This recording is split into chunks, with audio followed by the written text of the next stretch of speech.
Guys, approved na sa akin itong dalawang lip cheek tint ko. Dalawang variant tayo. Meron pink and peach. Bakit ka siya approved sa akin? Kasi ako guys, dati gumagamit talaga ako ng pang on the go na lipstick. Yung hindi ko kailangan na i-form-form or i-shape-shape siya. Nagaganyan lang ako ng lipstick ko. Kunwari may mga photoshoot, ganun. Pero kapag madali ang lakad lang, I'm fine with this. Lalong-lalo na kung kakain lang din naman kami.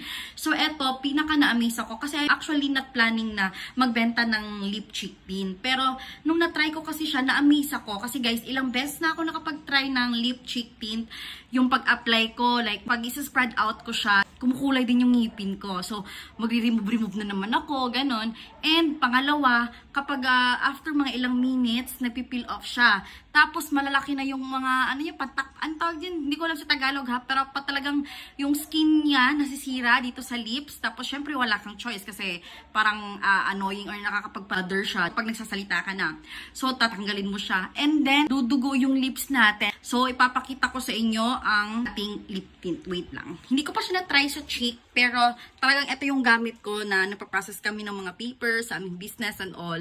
Talagang ito yung pang on the go ko and long-lasting indeed. Tapos, pinaka gusto ko, pwede siya sa lactating and pregnant moms pa rin and 12 years old and above. Kasi nga, no chemical siya. Talagang all natural. So, ngayon, magsusuot tayo nito. So, ngayon, itatry ko muna si Pink. Si Pink sa ating lips. Tapos, sa cheek naman si, ayan.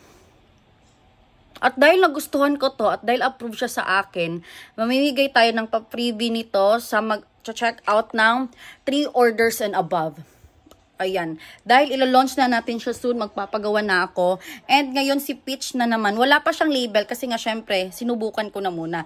And kapag syempre, nag-try ako, gusto ko i-try nyo din. Oh, maganda siya. Maganda si, si Peach sa cheek. Hindi ko masyadong ma-spread out kasi nag-a-adjust pa ako sa nose ko. Ay, ayan, perfect!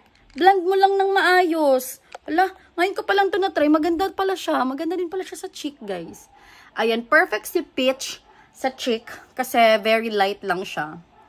Ayan, and look at my lips. Long lasting talaga to, guys. Talagang ako masasabi ko na hindi ako naglalay sa mga ko. Ayoko maglay. Alam nyo ba, may nag-offer sa akin ng picture na before and after ng kanyang kilikili. She's my friend and sabi niya pwede ko daw gamitin pang post na parang result ng kunwari sa aking bleaching set. Sabi ko, no, sorry.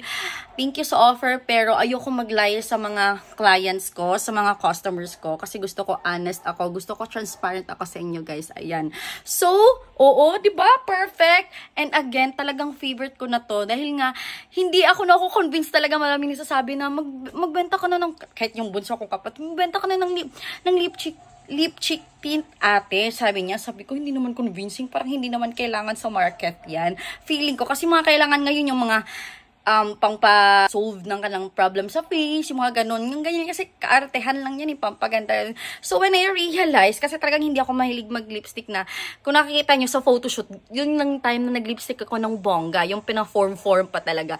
Pero yung madali ang lakad, I'm fine with this. I'm totally fine with this. Ayan, on-the-go lipstick, kumbaga. Kasi, syempre, may lakad, nagmamadali, so, makakonsume yung oras kapag mag-form pa tayo. So, ito yung perfect na product para sa akin, and talagang ilalabas ko na siya soon, kaya abangan nyo. And now, meron tayong 20 pieces na ganito. Mag-check out na kayo dito, sasali ko to. Kapag may mga 3 orders na nag-check out, may freebie kayo dito. Check out na!